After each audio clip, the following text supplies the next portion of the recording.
Self-doubt is a dream killer, an assassin of your dreams, a stealer of what is beautiful in life.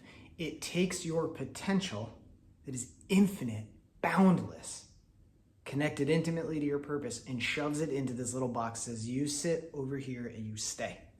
Now, self-doubt ultimately is trying to protect you. That's its function, or so it believes. It's a defensive strategy to keep you from growing too quickly, going too far where it does not know how to take care of you, it being your subconscious. So its intention is good, it's trying to help you.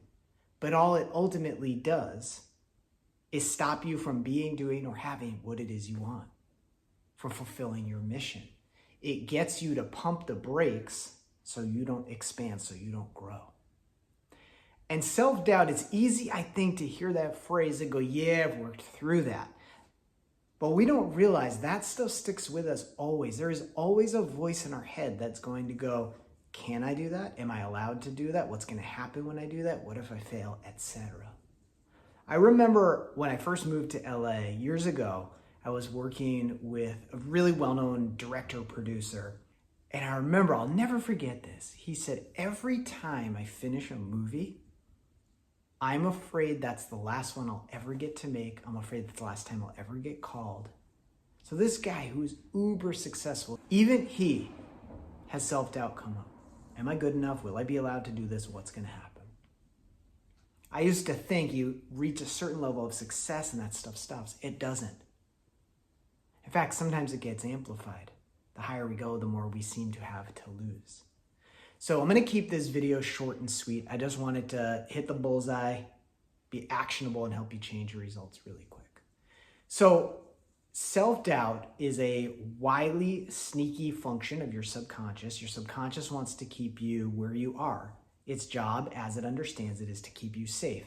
If you're safe in this moment, it doesn't want anything to change. So it's change averse, it's risk averse. When things change, even for the better, it doesn't know how to take care of you. It has to recalibrate, it has to figure that stuff out again. It does not want to do that. There's risk in that.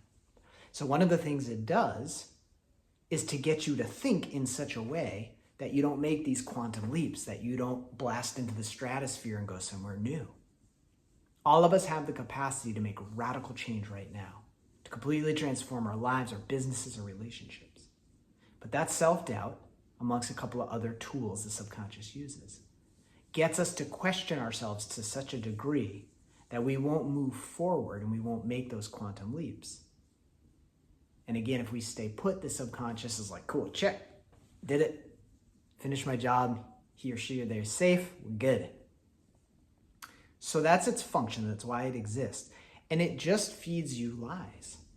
All it tells you is why you can't do something, how you're gonna fail, what's gonna happen, what people are gonna think, you're not good enough, you're not capable.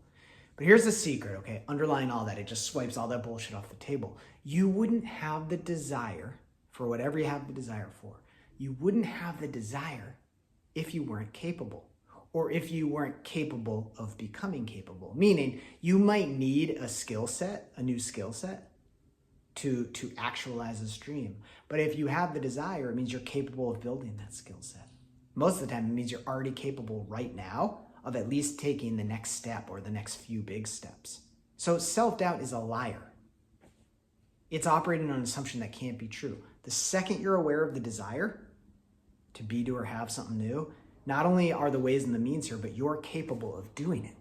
That's what that means. And it gets us to stop. So most of us, including myself for a really long time, we wait for the self-doubt to go away. We wait for the fear to go away. We want to feel better first. And the way we really want to do that is we're like, once I have the money, once I have the success, once I have the girlfriend, the boyfriend, whatever it is I want, then I won't be afraid, then I won't have self-doubt, then I can go do the thing. So it's a closed loop. To go get that result, you need to be operating outside of self-doubt to a certain degree. But to operate outside the self-doubt, you need to get the result first. You see, it's a closed loop. It can't ever really change in that. So we keep ourselves just chasing our own tail.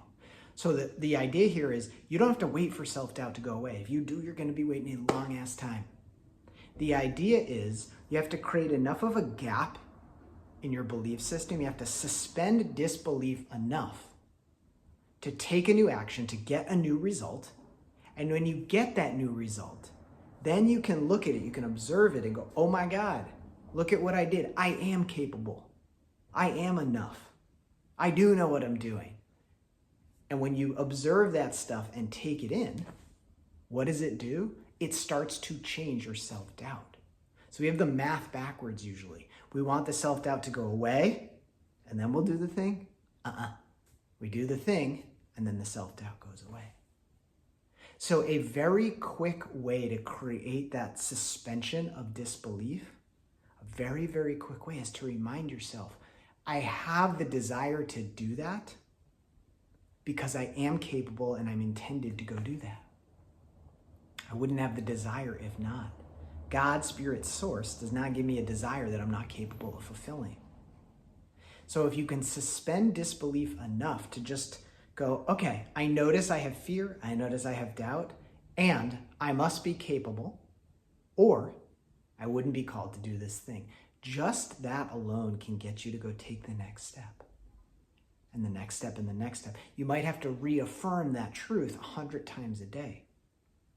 If you're willing to do that, eventually you'll get a new result, and then you go, oh my God. You get that new result, it becomes wired into your subconscious. Your patterning, your programming changes. So where there was once self-doubt, there is now evidence, I am capable, I am enough, I just did that. And I was supported to do it every step of the way. And it doesn't mean self-doubt is never going to come up again. Of course it doesn't mean that. It just means when it does, you'll have a little bit of proof to combat it with. You'll know how to look at that and go, no, that can't be true. Because last time that happened, I felt all these things. Here's how I opened up. I created a new result and it worked. So it's a really simple trick and it's incredibly powerful. If you practice this, not like once, not twice, just practice it until you get a new result. Eventually you will have done this enough that you will look around at your reality and go, holy shit, look what I have created. This is where miracles come from. When we let go of the conditioned beliefs about ourselves that we have, and we give ourselves the opportunity to experience something.